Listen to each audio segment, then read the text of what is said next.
আমার রান্নাঘরে সবাইকে স্বাগত। আজ সোমবার, তো নিরামিষের পদ করতে হবে। তো ছাদের থেকে একটু পুঁইশাক কেটে নিয়ে একটু বেগুন, আলু আর একটু কাঁঠাল বীজ সব একসঙ্গে কেটে নিয়েছি। তারপর একটু পাঁচফোড়ন ফোড়ন দিয়ে শুকনো লঙ্কা দিয়ে সবজিটা দিয়ে দিয়েছি। তারপর এতে একটু লবণ হলুদ দিয়ে ঢাকা দিয়ে দেবো, যাতে সবজিটা একটু জল ছেড়ে দেয়।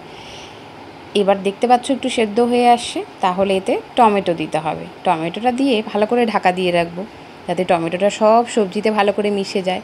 আর এতে বেশি কিছু মশলা লাগে না, একটু জিরে গুঁড়ো আর সামান্য একটু আদা ঘষে দিয়ে একটু গোটা লঙ্কা দিয়ে দিলে ব্যাস, আর কোনো কিছু মশলা লাগে না। এতেই সবজিটার টেস্টটা দ্বিগুণ হয়ে যায়।